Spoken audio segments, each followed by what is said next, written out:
Hello again, everybody, and I just want to thank you again for supporting me. We've surpassed 1,000 subscribers, and we're still climbing. This journey is a long one, and I'm definitely glad to have you by my side. For those who are new here, I'd appreciate a like on the video and subscribe for all things game dev. Now let's get into episode 12 of the Identity Rebels Devlog series. The last few episodes were huge for the channel.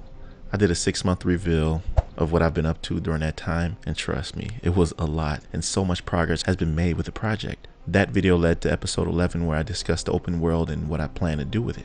I had also revealed that I converted my Identity Rebels project to Unreal Engine 5, which was a major upgrade. Man, I absolutely love working in this engine, and honestly, I can't see myself going back to UE4. I mean, there's still some things I need to figure out, but for the most part, the engine is polished. So in that devlog episode, I pretty much had an empty open world ready to populate. Here's what I have so far, but I'm not done with it quite yet. And we can come back to it because that's not what this episode is necessarily about. It's about, as I stated in the title, mastering the art of NPC AI combat. I say that because it's very important that when fighting NPCs, that it feels real too. There are many layers of this, the first being perception. Sight, touch, hearing, etc. Some enemies are actually blind, but their hearing is very keen. So you have to deal with that particular enemy in a specific way. But for the most part, I think the basic functions of perception is enough to drive realism, enough to be engaged. Once this is implemented, there comes how the enemy reacts to you while in combat. For example, basic movement. I want to show you how the enemy moves now. I don't too much care for this. I think it's too fast and too difficult to land shots, especially if you're fighting multiple enemies. That's pretty much suicide. And I did this with the navigation querier to establish the movement while in this combat state. And it's just sporadic movement with no real purpose.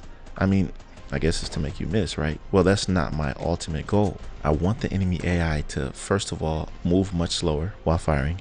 No one is that accurate moving that fast while shooting. That's where it all begins. Look here at this depiction of how these Division enemy AI react to being shot or shot at. They move at a very steady pace. When they take a certain amount of damage, they either cower or retreat behind cover. When they run out of ammo, they reload. And all of these occurrences allow for you to take advantage of that with counterplay, turning the tides of battle into your favor. This can never work while the enemy is constantly shooting at you and moving to no end. So this is what I've been working on so far. There are methods that I've discovered through trial and error that allows for me to dictate how and when the enemy AI reacts to being shot. And when you look at the blueprint, after establishing that they have actually taken damage, you can then decide what hit reaction animations you want them to perform. Death animations and such. It's totally customizable, but you got to do it right. Otherwise, it'll end up being too easy or just bad. At first, I made it so that every time the enemy was shot, they would react to it all the way until they died. But that was a problem. It made the encounter too easy because you could just stun lock them in place until they died. So after doing some studying, playing other games, I noticed that the AI doesn't react to every single shot. The way it works is that they take a certain amount of damage without reacting to it. Then once their health reaches a certain point, then the hit react animation plays. So there are intervals of different animations which occur throughout the lifespan of their health bar. This way, it's a healthy balance between difficulty and ease during combat. With this method, you will also begin to notice when you're actually dealing significantly more damage based on how fast the hit react intervals occur while shooting the AI. So it's a good thing all around.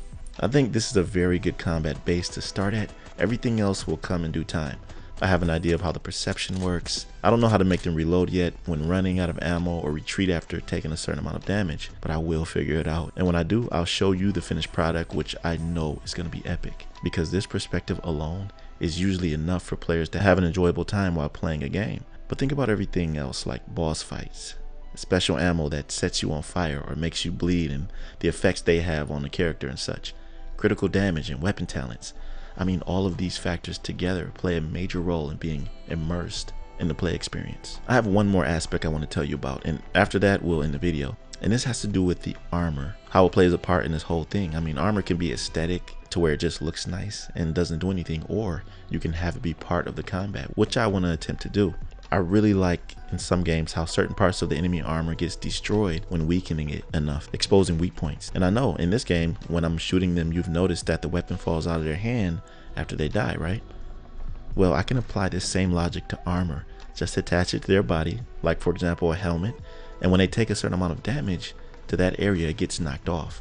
Now, I could take the detail of this even further by attaching pieces of a helmet to their head, then creating the illusion of it shattering when it's broken. But this requires a very tedious workflow that I don't know if I'm willing to undertake yet, but you get the picture, right?